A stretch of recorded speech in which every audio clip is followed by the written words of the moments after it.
ഇന്നത്തെ ജീവസന്ദേശം പരിപാടിയിലേക്ക് ഏവർക്കും സ്വാഗതം. ആരംഭം, ഉദ്ഘാടനം, ആദി, തുടക്കം, പിറക്കുക, വിടരുക, പ്രഭാതം എന്നിങ്ങനെയുള്ള പ്രയോഗങ്ങൾ കേൾക്കുമ്പോൾ ഉണ്ടാകുന്ന ഒരു ഉന്മേഷമുണ്ടല്ലേ? അതിനൊരാവേശമുണ്ട്, ഒരു സന്തോഷം, പ്രതീക്ഷ. ഈ പറഞ്ഞതൊക്കെ എത്ര അർത്ഥവ്യാപ്തിയുള്ള പദപ്രയോഗങ്ങളാണ്. അതിപ്പോൾ ഒരു ദിവസത്തിൻ്റെ ആരംഭമാകുന്നെങ്കിലും, ഒരു വർഷത്തിൻ്റെ ആരംഭമാകുന്നെങ്കിലും, നമ്മുടെയൊക്കെ വിവാഹ ജീവിതത്തിൻ്റെ ആരംഭമാകുന്നെങ്കിലും, ഒരു കുഞ്ഞിൻ്റെ പിറവിയാകുന്നെങ്കിലും, എന്തിനൊരു പ്രോഗ്രാമിൻ്റെ തുടക്കമാകുന്നെങ്കിൽ പോലും ആരംഭത്തിന് അതിൻ്റേതായ ഒരു അനുഭൂതി ഉണ്ടല്ലേ? ഈ അനുഭൂതി വെറുതെ അങ്ങ് തോന്നുന്നതല്ല, അതിന് കാരണങ്ങളുണ്ട്. തുടക്കത്തിൽ പ്രശ്നങ്ങൾ കാണാറില്ല എന്നതാകാം ഒരു കാരണം. പിന്നെ വാഗ്ദാനങ്ങളുടെ പെരുമഴയിൽ നിന്നും ഉടലെടുക്കുന്ന പ്രതീക്ഷകളുടെ ഉയരങ്ങളിൽ നിന്നുകൊണ്ട് ഭാവിയെക്കുറിച്ചുള്ള സ്വപ്നങ്ങൾ ആകാശം മുട്ടി നിൽക്കുന്ന ഒരു തോന്നൽ. താങ്കൾക്കുണ്ടായിട്ടുള്ള ഇതുപോലുള്ള അനുഭവങ്ങളെക്കുറിച്ച് ഒന്ന് തിരിഞ്ഞ് ചിന്തിക്കുമോ? ഒത്തിരി പറയുവാനുണ്ടല്ലേ.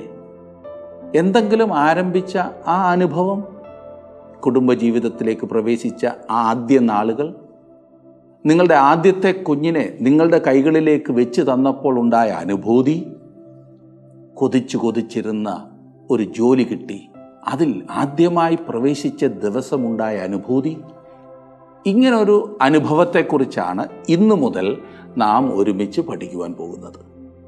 സകലത്തിൻ്റെയും ഉൽപ്പത്തി, മനുഷ്യ കുടുംബത്തിൻ്റെ, സംസ്കാരത്തിൻ്റെ, ഭാഷകളുടെ, അങ്ങനെ സകലത്തിൻ്റെയും ആരംഭം ഉൽപ്പത്തി പുസ്തകം. ഇന്നു മുതൽ നാം ഈ ആശ്ചര്യകരമായ പുസ്തകം പഠിക്കുവാൻ പോവുകയാണ്. കഴിയുമെങ്കിൽ നിങ്ങൾ ഉൽപ്പത്തി പുസ്തകം മുഴുവൻ ഒറ്റയിരുപ്പിൽ ഒന്ന് വായിക്കുവാൻ ശ്രദ്ധിക്കുമോ? അടുത്ത ക്ലാസ്സിന് മുൻപ് അത് ഒരുപാട് പ്രയോജനം ചെയ്യും. പ്രാർത്ഥനയോടെ നമുക്ക് ഈ പുസ്തക പഠനത്തിലേക്ക് പ്രവേശിക്കാം. ഈ പുസ്തക പഠനത്തിൽ വളരെയേറെ പ്രാർത്ഥന നിങ്ങൾക്ക് ഉണ്ടായിരിക്കണം എന്ന് ഞാൻ നിങ്ങളോട് അപേക്ഷിക്കുന്നു. നമുക്ക് ആരംഭിക്കാം. ബൈബിളിലെ ഏറ്റവും പ്രധാനപ്പെട്ട 2 പുസ്തകങ്ങളിൽ ഒന്നത്രേ ഉൽപ്പത്തി പുസ്തകം. ബൈബിൾ മൊത്തം മനസ്സിലാക്കുവാൻ ഒരു വ്യക്തിയെ സഹായിക്കുന്ന താക്കോൽ പുസ്തകങ്ങളാണ് പഴയ നിയമം ആരംഭിക്കുന്ന ഉൽപ്പത്തി പുസ്തകവും പുതിയ നിയമം ആരംഭിക്കുന്ന മത്തായിയുടെ സുവിശേഷവും. ഈ പഠനം ആരംഭിക്കുന്നതിന് മുൻപ് എനിക്ക് താങ്കളോടുള്ള ഒരു അപേക്ഷ, ഈ ഉൽപ്പത്തി പുസ്തകം മുഴുവനും കുറഞ്ഞത് ഒരു പ്രാവശ്യമെങ്കിലും വായിക്കുക. ഒന്നിലധികം പ്രാവശ്യം ശ്രദ്ധിച്ചു വായിച്ചാൽ അത്രയ്ക്ക് നന്ന്. ഇപ്പോൾ മാത്രമല്ല, ഓരോ പുതിയ പുസ്തകം തുടങ്ങുമ്പോഴും എനിക്ക് നിങ്ങളോടുള്ള അപേക്ഷ അതത്രേ. നിർത്താതെ ഒറ്റയിരിപ്പിൽ വായിക്കുന്നത് വളരെ നന്നാണ്. എനിക്കറിയാം നിങ്ങളിൽ ചിലർക്കത് ബുദ്ധിമുട്ടുള്ള കാര്യമായിരിക്കുമെന്ന്. എന്നിരുന്നാലും എൻ്റെ അഭിപ്രായം അങ്ങനെ വായിക്കുന്നത് കൊണ്ട് വളരെ പ്രയോജനം ഉണ്ടാകുമെന്നാണ്. ആദ്യമായി ഞാൻ ഉൽപ്പത്തി പുസ്തകത്തിന്റെ ഒരു വിഹഗ വീക്ഷണം നിങ്ങൾക്ക് നൽകാം. അതായത് ഈ പുസ്തകത്തിന്റെ മൊത്തം ഛായാരൂപം, അത് പ്രതിഫലിക്കുന്ന ഒരു കാഴ്ചപ്പാട് അപ്പോൾ നിങ്ങൾക്ക് കിട്ടും. മൊത്തം ബൈബിളിനെയും ബന്ധിപ്പിക്കുന്ന അനേകം കാര്യങ്ങൾ ഉൽപ്പത്തി പുസ്തകത്തിലുള്ളതിനാൽ ചില കാര്യങ്ങൾ ഇവിടെ നിങ്ങൾ പ്രത്യേകം ശ്രദ്ധിക്കേണ്ടതുണ്ട്. ഞാൻ പറഞ്ഞു വരുന്ന വിഷയം ഉൽപ്പത്തി പുസ്തകമാകുന്നു അനേകം കാര്യമാത്ര പ്രസക്തമായ വിഷയങ്ങളുടെയും ആരംഭം. അവിടെയാണ് ആദ്യമായി നാം ഈ ആരംഭമൊക്കെ കാണുന്നത്. ഞാൻ പറഞ്ഞല്ലോ, സൃഷ്ടിപ്പ്, മനുഷ്യൻ, പുരുഷൻ, സ്ത്രീ, പാപം, ശാപത്ത്, വിവാഹം, കുടുംബം, വേല, നാഗരികത, സംസ്കാരം, കുലപാതകം, യാഗം, ജാതി, വംശം, ഭാഷകൾ, വീണ്ടെടുപ്പ്, പട്ടണങ്ങൾ. എത്ര കാര്യങ്ങളാണ് ഇവിടെ ആരംഭിച്ചിരിക്കുന്നത്. ഇതൊക്കെ നാം ആദ്യമായി കാണുന്നത് ഈ പുസ്തകത്തിലാകുന്നു. വേറൊരു വിധത്തിൽ പറഞ്ഞാൽ, ഇന്ന് മനുഷ്യന് ലഭ്യമായിട്ടുള്ള രേഖകളിൽ ഈ പറയുന്ന കാര്യങ്ങൾക്കൊക്കെ ആരംഭം കുറിക്കുന്നതായി നാം കാണുന്നത് ബൈബിളിലും മാത്രമാണ്. അത് മാത്രമല്ല, ഉൽപ്പത്തി പുസ്തകത്തിൽ നാം ചില പ്രത്യേക ആവിഷ്കാര രീതികൾ കാണുന്നുണ്ട്. ഉദാഹരണത്തിന്, ഇതാകുന്നു ഇന്നാരുടെ തലമുറകൾ എന്നത് വീണ്ടും വീണ്ടും ഉപയോഗിച്ച് കാണുന്ന വളരെ പ്രധാനപ്പെട്ട ഒരു ശൈലി അത്രേ. അതിന്റെ കാരണം ഉൽപ്പത്തി പുസ്തകം ചരിത്രത്തിന്റെ ആദിയിൽ ഉണ്ടായിരുന്ന അനേകം കുടുംബങ്ങളുടെ കഥ പറയുന്നതാണ്. ഈ പറഞ്ഞത് നമ്മെ സംബന്ധിച്ചിടത്തോളം വളരെ പ്രധാനപ്പെട്ടതാണ്. കാരണം ഇവിടെ ഉത്ഭവിക്കുന്ന മനുഷ്യ കുടുംബത്തിലെ അംഗങ്ങളാണല്ലോ നാം ഓരോരുത്തരും. ഉൽപ്പത്തി പുസ്തകത്തിൽ താല്പര്യജനകമായ അനേകം വ്യക്തികളെ നമുക്ക് വേണ്ടി വരച്ചു കാട്ടിയിട്ടുണ്ട്. ഒരാൾ ഇതിനെ വിളിച്ചത് ജീവചരിത്രങ്ങളുടെ പുസ്തകം എന്നത്രേ. നമുക്ക് മുൻപിൽ അബ്രഹാം, ഇസഹാക്ക്, യാക്കോബ്, യോസഫ്, ഫറവോൻ, യോസഫ് ഒഴികെയുള്ള യാക്കോബിന്റെ 11 മക്കൾ. അബ്രഹാമിനെയും ഇസഹാക്കിനെയും യാക്കോബിനെയും യോസഫിനെയും ദൈവം വീണ്ടും വീണ്ടും അനുഗ്രഹിക്കുന്നത് നമുക്കിവിടെ കാണാം. അവരോട് ചേർന്ന് നിന്നിരുന്ന ലോത്ത്, അബിമേലേക്ക്, പൊത്തിഫർ, യോസഫിനോടുകൂടെ തടവിൽ കിടന്ന അപ്പക്കാരൻ, ഫറവോൻ എന്നിവരെയും ദൈവം അനുഗ്രഹിച്ചുകൊണ്ടേയിരുന്നു.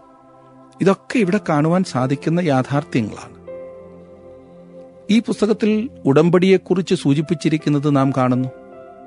ദൈവം പിതാക്കന്മാർക്ക്, പ്രത്യേകിച്ചും അബ്രഹാമിന് വീണ്ടും വീണ്ടും പ്രത്യക്ഷപ്പെടുന്നതിനെക്കുറിച്ച് നാം വായിക്കുന്നു. ഈ പുസ്തകത്തിൽ യാഗപീഠം വളരെ പ്രസക്തമായ ഒരു വിഷയമാണ്. കുടുംബത്തിൽ ഉണ്ടാകുന്ന അസൂയയെക്കുറിച്ച് നാം ഇതിൽ കാണുന്നു. മറ്റെങ്ങും നാം കാണുന്നതിലേറെ മിസ്രൈമിനെക്കുറിച്ച് ഈ പുസ്തകത്തിൽ നാം വായിക്കുന്നു. പാപത്തിന്മേൽ വരുന്ന ശിക്ഷയെക്കുറിച്ച് ഈ പുസ്തകത്തിൽ സൂചിപ്പിക്കുന്നു. മാത്രമല്ല, ദൈവത്തിന്റെ പരിപാലനത്തെക്കുറിച്ചും ഈ പുസ്തകത്തിൽ വ്യക്തമായി നാം വായിക്കുന്നു, പഠിക്കുന്നു. അതെ, ഉൽപ്പത്തി പുസ്തകം പഠിക്കുമ്പോൾ ആദ്യം ഇതിന്റെ മൊത്തത്തിലൊരു ആശയം നമുക്ക് കിട്ടണം. അതിനുശേഷം വേണം വിശദാംശങ്ങളിലേക്ക് പ്രവേശിക്കേണ്ടത്. കഴിഞ്ഞ കാലത്തെ പ്രശസ്തരായ പ്രസംഗകരിൽ ഒരാളായിരുന്ന റോബിൻസൺ എഴുതിയതിനെക്കുറിച്ച് ദൈവജനത്തെ ഒന്ന് വായിച്ചു കേൾപ്പിക്കുവാൻ ഞാൻ ആഗ്രഹിക്കുന്നു. റോബിൻസൺ എഴുതി, നാം ഇന്ന് ജീവിക്കുന്നത് പുസ്തകങ്ങളുടെ ഒരു കാലത്താണ്. അച്ചടിശാലയിൽ നിന്നും നമുക്കായി ഇത് ഓരോ ദിവസവും വന്നുകൊണ്ടേ ഇരിക്കുകയാണ്. നാം എപ്പോഴും ലഘുഗ്രന്ഥങ്ങളും പാഠപുസ്തകങ്ങളും പ്രബന്ധങ്ങളും ആത്മീയ ഗ്രന്ഥങ്ങളും നിരൂപണങ്ങളും ബൈബിളിനെക്കുറിച്ചുള്ള പുസ്തകങ്ങളും സുവിശേഷങ്ങളെക്കുറിച്ചുള്ള പുസ്തകങ്ങളും വായിക്കുന്നു. ഇവയെല്ലാം ഭക്തി കൊണ്ട് നിറഞ്ഞിരിക്കുന്നതായി തോന്നാവുന്നതാണ്. എന്നാൽ സുവിശേഷങ്ങൾക്ക് മാത്രമായി നാം എത്ര സമയവും പ്രയത്നവും കഴിക്കാറുണ്ട്? സത്യത്തെക്കുറിച്ച് ആരെങ്കിലും നടത്തിയ ഒരു ആധുനിക പ്രസ്താവന വായിച്ചതുകൊണ്ട് നമുക്ക് കൂടുതൽ കാര്യങ്ങൾ വേഗത്തിൽ ഗ്രഹിക്കാൻ കഴിയും എന്നൊരു തോന്നൽ നാം എല്ലാം സ്ഥിരം അഭിമുഖീകരിക്കുന്ന ഒരു പരീക്ഷയാണ്. നമ്മുടെ വിദ്യാഭ്യാസത്തിനും നാം ചേർന്നു പോകുന്ന നമുക്കിഷ്ടമുള്ള ഗ്രൂപ്പുകൾക്കും സുപരിചിതമായ വിധത്തിലാണ് ഈ പറഞ്ഞത് അവതരിപ്പിച്ചിരിക്കുന്നത് എന്നതിനാൽ ഈ പറയുന്ന ആധുനിക പ്രസ്താവനകൾ ഗ്രഹിക്കുവാൻ താരതമ്യേന എളുപ്പവുമാണ്.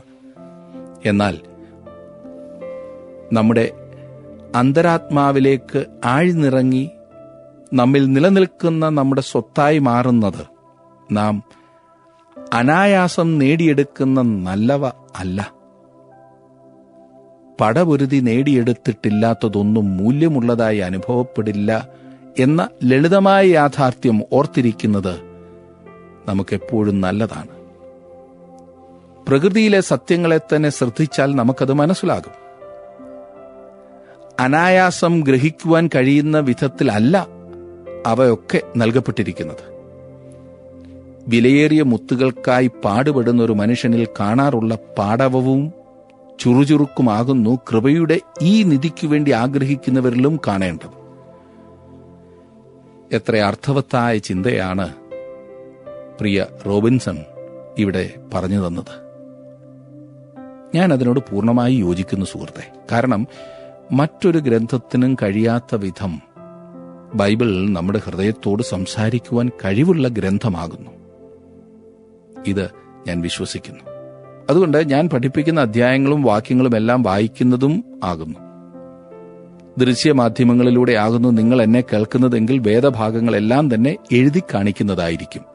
അത് അത്ര വിലപ്പെട്ടതാകുന്നു എന്ന് ഞാൻ കരുതുന്നത് കൊണ്ടാണ് അങ്ങനെ ചെയ്യുന്നത്. ദൈവവചനം അത് വളരെ വിലപ്പെട്ടതാണ്. നാം ജീവിക്കുന്ന ഈ അത്യാധുനിക യുഗത്തിൽ വളരെയേറെ വ്യത്യസ്തങ്ങളായ ഭാവത്തിലും രൂപത്തിലും ബൈബിൾ പഠനങ്ങളും ലഭ്യമാണെങ്കിൽ പോലും ഞാൻ എൻ്റെ ശൈലിയിൽ അധികം മാറ്റം വരുത്തിയിട്ടില്ല എന്ന് എന്നെ സ്ഥിരം കേൾക്കുന്നവർക്ക് തോന്നും. അത് ഒരളവ് വരെ ശരിയുമാണ്. അങ്ങനെ ആ ശൈലി സൂക്ഷിക്കുവാൻ തന്നെ ഞാനങ്ങ് ആഗ്രഹിച്ചു. ഉൽപ്പത്തി പുസ്തകത്തിന്റെ വിഭജനം ആകുന്നു ഇനിയും അല്പസമയം നാം ചിന്തിക്കുന്നത്. കാരണം ഏതൊരു പുസ്തകവും പഠിക്കുമ്പോൾ അതിന്റെ വിഭജനം നാം അറിഞ്ഞിരിക്കണം. അത് ഓർത്തിരിക്കാൻ എളുപ്പമുള്ള വിധത്തിലുള്ള വിഭജനമാകുന്നുവെങ്കിൽ വളരെ നന്ന്. സാധാരണ ഓരോ പുസ്തകത്തിൻ്റെയും വിഭജനം ഞങ്ങൾ അച്ചടിച്ച് തയ്യാറാക്കിയിട്ടുണ്ട്. അത് അതത് സമയത്ത് ആവശ്യപ്പെടുന്നവർക്ക് എത്തിച്ചു കൊടുക്കാറുണ്ട്. അതുതന്നെ വെബ്സൈറ്റിലും ആവശ്യമുള്ളവർക്ക് ഡൗൺലോഡ് ചെയ്ത് പ്രിന്റ് ചെയ്തെടുക്കാവുന്നതാണ്. ഉൽപ്പത്തി പുസ്തകത്തെ രണ്ടായി വിഭജിക്കുകയാണെങ്കിൽ ഏതൊക്കെയായിരിക്കും ആ ഭാഗങ്ങൾ? എന്റെ അഭിപ്രായത്തിൽ ആദ്യത്തെ 11 അധ്യായങ്ങൾ ഒരു പൂർണ്ണമായ ഭാഗമാണ്. 12 മുതൽ 50 വരെയുള്ള അധ്യായങ്ങൾ തികച്ചും വ്യത്യസ്തമായ മറ്റൊരു ഭാഗവുമാണ്. ഈ 2 ഭാഗങ്ങളും പല വിധത്തിലും വ്യത്യസ്തമാണ്. ഒന്നാമത്തെ ഭാഗം സൃഷ്ടിപ്പ് മുതൽ അബ്രഹാം വരെയുള്ള പ്രധാന വിഷയങ്ങളാണ് കൈകാര്യം ചെയ്യുന്നത്. രണ്ടാമത്തെ ഭാഗം അബ്രഹാം മുതൽ യോസഫ് വരെയുള്ള ചരിത്രമാകുന്നു നാം കാണുന്നത്. ഒന്നാമത്തെ ഭാഗം കൈകാര്യം ചെയ്യുന്നത് മുഖ്യമായ വിഷയങ്ങളെയാണ്.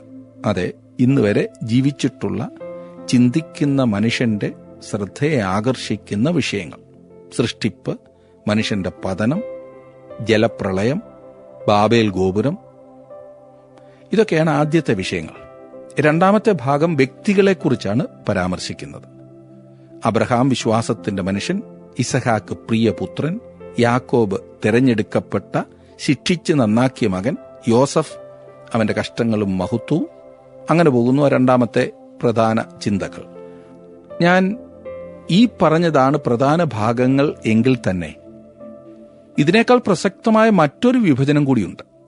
അത് അറിയണ്ടേ? അത് സമയവുമായി ബന്ധപ്പെട്ടിട്ടുള്ളതാണ്.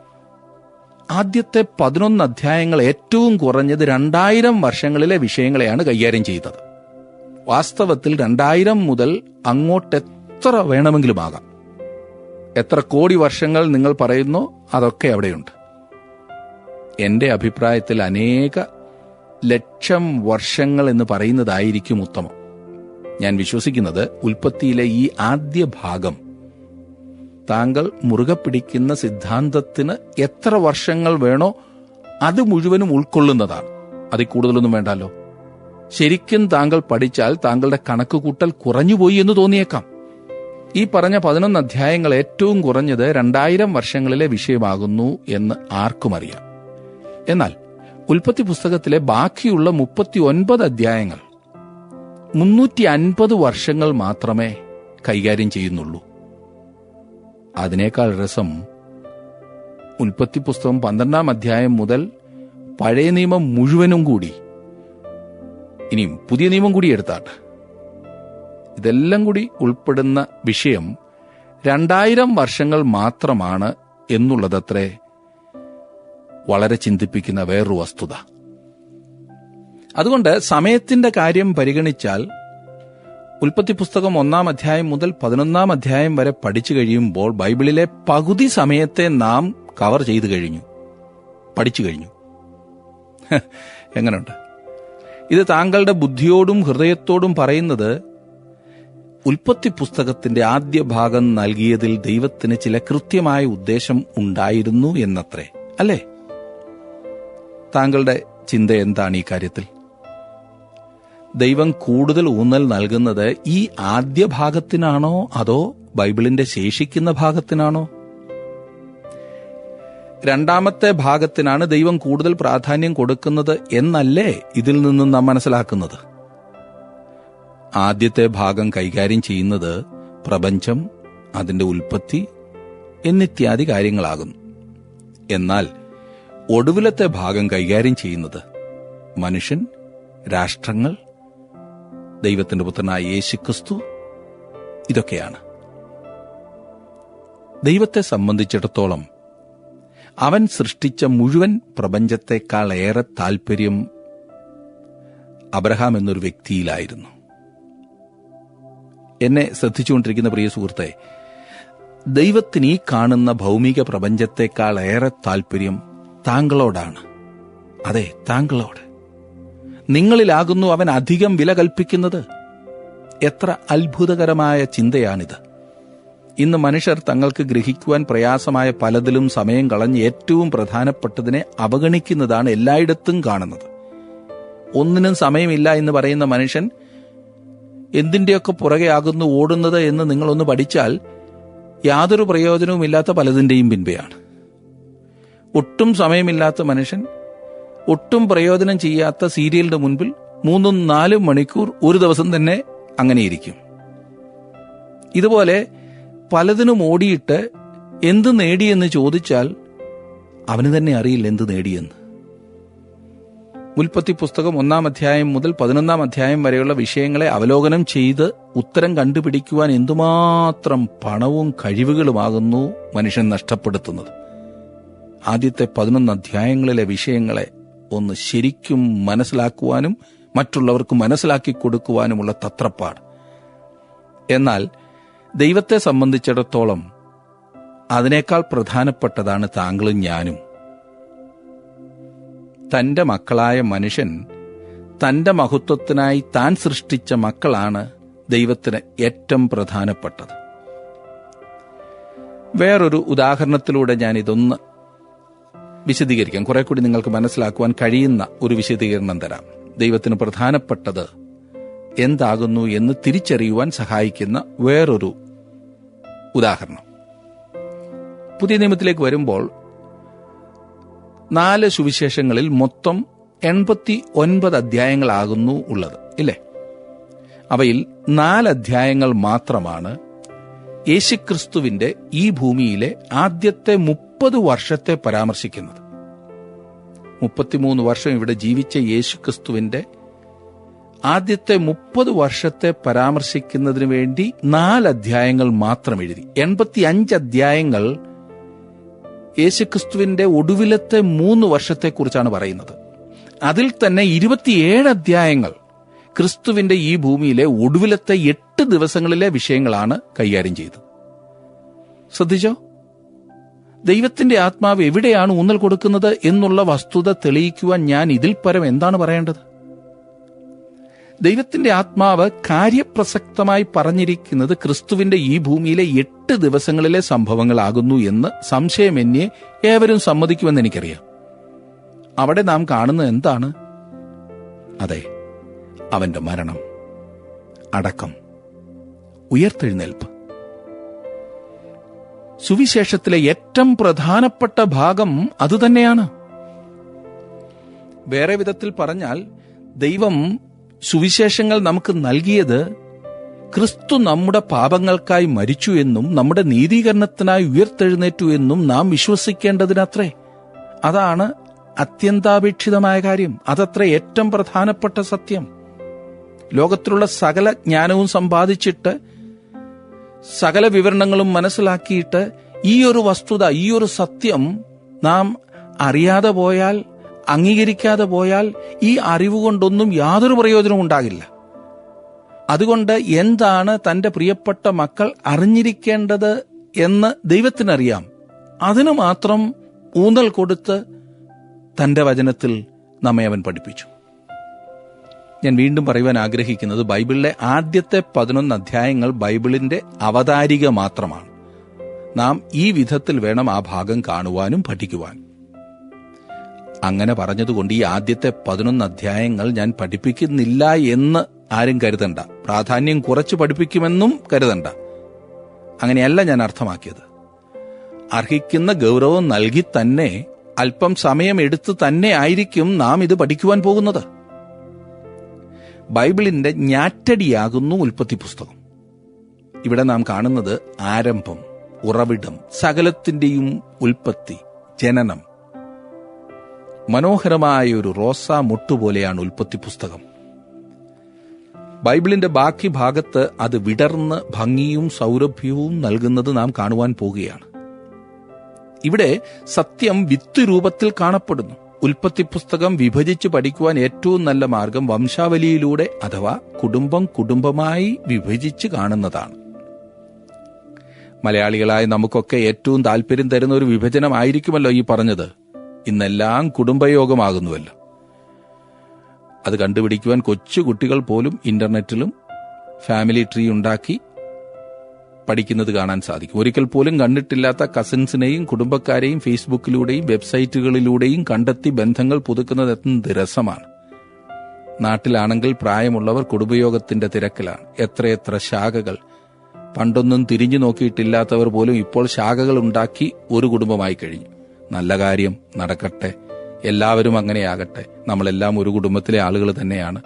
അതുകൊണ്ട് കുടുംബയോഗത്തിന് വലിയ പേരിട്ടിട്ട് അവിടുത്തേതാണ് ഇവിടുത്തേതാണെന്ന് പറഞ്ഞാൽ പ്രത്യേകിച്ച് പ്രയോജനമൊന്നും ഇല്ലെങ്കിൽ തന്നെ ആ പേര് പറയുന്നതിനൊരു സുഖമുണ്ട്. അത് നടക്കട്ടെ.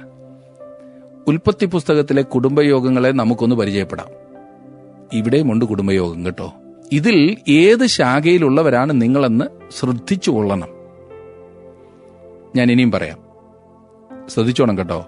ഉൽപ്പത്തി പുസ്തകം 1-ാം അധ്യായത്തിന്റെ 1-ാം വാക്യം മുതൽ 2-ാം അധ്യായത്തിന്റെ 6-ാം വാക്യം വരെ ആകാശത്തിലും ഭൂമിയിലുമുള്ള എല്ലാറ്റിന്റെയും വംശാവലിയാണ് നാം കാണുന്നത്. ഏതായാലും തീർച്ചയായും നിങ്ങൾ അതിനകത്ത് വരും. 2-ാം അധ്യായത്തിന്റെ 7-ാം വാക്യം മുതൽ 6-ാം അധ്യായത്തിന്റെ 8-ാം വാക്യം വരെ ആദാമിന്റെ വംശാവലി നാം കാണും. അതിലും വരും നിങ്ങൾ. 6-ാം അധ്യായത്തിന്റെ 9 മുതൽ 9-ാം അധ്യായത്തിന്റെ 29-ാം വാക്യം വരെ നാം വായിക്കുമ്പോൾ നോഹയുടെ വംശാവലി നാം കാണുന്നു. നമ്മളെല്ലാം ആ കൂട്ടത്തിലും വരും. 10-ാം അധ്യായത്തിന്റെ 1-ാം വാക്യം മുതൽ 11-ാം അധ്യായത്തിന്റെ 9-ാം വാക്യം വരെ നോക്കുമ്പോൾ നോഹയുടെ പുത്രന്മാരുടെ വംശാവലി നാം കാണുന്നു. അതിലെവിടെയാണ് നിങ്ങൾ വരുന്നതെന്ന് ആ ഭാഗം പഠിക്കുമ്പോൾ ഞാൻ പറഞ്ഞുതരാം. 11-ാം അധ്യായത്തിന്റെ 10-ാം വാക്യം മുതൽ 26-ാം വാക്യം വരെ ശേമിന്റെ പുത്രന്മാരുടെ വംശാവലിയാണ്. 11-ാം അധ്യായത്തിന്റെ 27 മുതൽ 25-ാം അധ്യായത്തിന്റെ 11-ാം വാക്യം വരെ തേരഹിന്റെ വംശാവലിയാണ്. 25-ാം അധ്യായത്തിന്റെ 12-ാം വാക്യം മുതൽ 18-ാം വാക്യം വരെ ഇസ്മായേലിന്റെ വംശാവലിയാണ് കാണുന്നത്. 25-ാം അധ്യായത്തിന്റെ 19 മുതൽ 35-ാം അധ്യായത്തിന്റെ 29-ാം വാക്യം വരെ ഇസഹാക്കിന്റെ വംശാവലി നാം വായിക്കുന്നു. 36-ാം അധ്യായത്തിന്റെ 1 മുതൽ 37-ാം അധ്യായത്തിന്റെ 1-ാം വാക്യം വരെ ഏശാവിന്റെ വംശാവലി നാം കാണും. 37-ാം അധ്യായത്തിന്റെ 2-ാം വാക്യം മുതൽ ഉൽപ്പത്തി പുസ്തകത്തിന്റെ ഒടുവിലത്തെ വാക്യം വരെ യാക്കോബിന്റെ വംശാവലിയാകുന്നു നാം കാണുന്നത്. എങ്ങനെയുണ്ട് കുടുംബങ്ങൾ? ഈ വിഭജനം നിങ്ങൾക്ക് കൂടുതലായി മനസ്സിലാക്കണമെന്നുണ്ടെങ്കിൽ തീർച്ചയായും അത് ഞങ്ങളുടെ വെബ്സൈറ്റിൽ നിന്നും നിങ്ങൾക്ക് പഠിക്കാവുന്നതാണ്. ഉൽപ്പത്തി പുസ്തകത്തിൽ ഇതെല്ലാം നമുക്ക് നൽകിയിട്ടുണ്ട്. ഇത് കുടുംബങ്ങളുടെ ഒരു പുസ്തകമാകുന്നു. ഉൽപ്പത്തി പുസ്തകം ആശ്ചര്യജനകമായൊരു പുസ്തകമാകുന്നു. ഈ വീക്ഷണത്തിൽ കൂടി ഈ പുസ്തകത്തെ പഠിക്കുവാൻ നാം ശ്രമിക്കുമ്പോൾ അത് നമ്മുടെ വ്യക്തിപരമായ ജീവിതത്തിലും അനുഗ്രഹമായി മാറും. ഉൽപ്പത്തി പുസ്തക പഠനത്തിൻ്റെ ഈ മുഖവുര നിങ്ങൾക്കൊക്കെ അനുഗ്രഹകരമായിരുന്നു, പ്രയോജനകരമായിരുന്നു എന്ന് ഞാൻ വിശ്വസിക്കുന്നു. നിങ്ങൾ പ്രാർത്ഥനയോടെ തുടർന്നുള്ള ക്ലാസ്സുകളിലും സംബന്ധിച്ചാട്ടെ. നാം ഒരുമിച്ച് പ്രാർത്ഥിക്കുവാൻ പോകുകയാണ്. ഇന്ന് ദൈവം ചെയ്ത എല്ലാ നന്മകൾക്കായും നമുക്ക് ദൈവത്തിന് സ്തോത്രം ചെയ്യാം. പ്രിയ കർത്താവേ, ഞങ്ങൾക്ക് അവിടുന്ന് ചെയ്തു തന്നിട്ടുള്ള എല്ലാ നന്മകൾക്കായും സ്തോത്രം. ഈ ഭൂമിയിൽ ജനിപ്പാൻ ലഭിച്ച അവസരത്തിനായി സ്തോത്രം. ജീവിക്കുവാൻ ലഭിച്ചിട്ടുള്ള ചുറ്റുപാടുകൾക്കായി സ്തോത്രം. കർത്താവെ, ഞങ്ങളുടെ പ്രകൃതിക്കായി സ്തോത്രം. ഞങ്ങൾക്ക് ലഭിച്ചിട്ടുള്ള എല്ലാ അനുഗ്രഹങ്ങളും നിന്റെ ദാനമാണല്ലോ, നീ സൃഷ്ടിച്ചതാണല്ലോ. കർത്താവെ, നിന്റെ സൃഷ്ടിയിൽ നീ ഞങ്ങളെ ഓരോരുത്തരെയും മുന്നമേ കണ്ട് ആക്കിയിരിക്കുന്നതോർത്ത് സ്തോത്രം ചെയ്യുന്നു. പ്രത്യേകിച്ച് കർത്താവെ, ഞങ്ങൾ പഠിക്കുന്നതായ ഈ ഉൽപ്പത്തി പുസ്തക പഠനം ഞങ്ങളുടെ ഓരോരുത്തരുടെയും ജീവിതത്തിൽ വലിയ മാറ്റത്തിനും അനുഗ്രഹത്തിനും മുഖാന്തരമാക്കി തീർക്കണമേ എന്ന് ഞങ്ങൾ അങ്ങയോട് അപേക്ഷിക്കുന്നു. തുടർന്നുള്ള ദിവസങ്ങളിലും നിന്റെ കൃപ ഞങ്ങളോടുകൂടി ഉണ്ടായിരിക്കണമേ. യേശുക്രിസ്തുവിൻ്റെ നാമത്തിൽ തന്നെ, ആമേൻ. വചനം ശ്രദ്ധിച്ചതിന് എല്ലാവരോടുമുള്ള നന്ദി അറിയിക്കട്ടെ. തുടർന്നുള്ള ക്ലാസ്സുകളിലും മുടങ്ങാതെ സംബന്ധിച്ചാട്ടെ. ദൈവം നിങ്ങളെ അനുഗ്രഹിക്കട്ടെ.